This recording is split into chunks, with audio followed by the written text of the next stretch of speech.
Hello दोस्तों, सबसे पहले आप सभी को मेरा प्यार भरा नमस्कार। मेरा नाम है पूनम और मैं देवभूमि उत्तराखंड के एक छोटे से गांव महरगांव सिंघार गैरसैंण ब्लॉग से हूं और स्वागत करती हूं आप सभी का अपने एक और न्यू व्लॉग में। तो आज के व्लॉग की शुरुआत कर रही हूं मैं सुबह के 9 बजे से। और आज के मौसम की बात करें तो मौसम कुछ ऐसा हो रखा है, मस्त मस्त धूप खिली हुई है और साथ ही हरे हरे सरसों के खेत यहाँ पे दिख रहे हैं और कुछ ऐसा आज का मौसम हो रखा है। तो फिर से एक नए व्लॉग की शुरुआत करती हूँ मैं, नए दिन के साथ, नई शुरुआत के साथ। तो आज है 8 मार्च, महिला दिवस, अंतर्राष्ट्रीय महिला दिवस। तो आप सभी को अंतर्राष्ट्रीय महिला दिवस की ढेर सारी बधाइयाँ। और देखते हैं आज हमारे गांव में बहुत सारे कार्यक्रम होते हैं, तो आज देखते हैं आगे क्या होता है, कैसे कैसे कार्यक्रम होते हैं। वैसे और गाँव में भी महिला दिवस खूब धूमधाम से मनाया जाता है। तो वैसे ही हमारे गाँव में भी आज महिला दिवस मनाएंगे और फिर जाते हैं हम ऊपर जहाँ महिला दिवस होता है और देखते हैं क्या होता है, कैसे होता है और कैसे मनाते हैं हमारे गांव की महिलाएं महिला दिवस। तो मिलती हूँ आपको थोड़ी देर बाद, तब तक के लिए बाय।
की धुनी मावसी गवाई कतिको की मावसी तिनी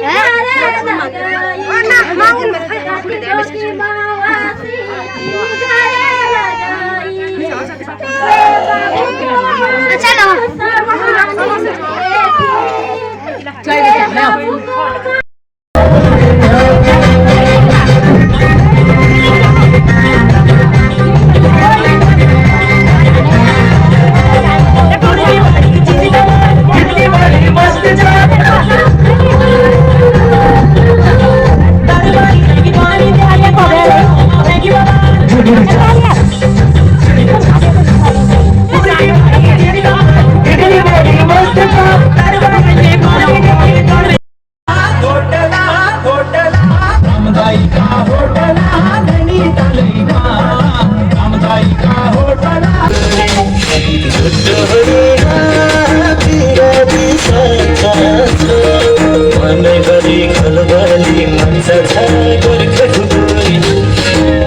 जीत मायाले पहिले नमरमा बोलके कोरी लौरे कम्मारमा मन जीत मायाले पहिले नमरमा मन जीत मायाले पहिले नमरमा लौरे दहिले सलामै ठोकेर सिच मन छोर औला टोकेर गोर्खे खोकोरी लौरे दहिले सलामै ठोकेर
भाग लेती है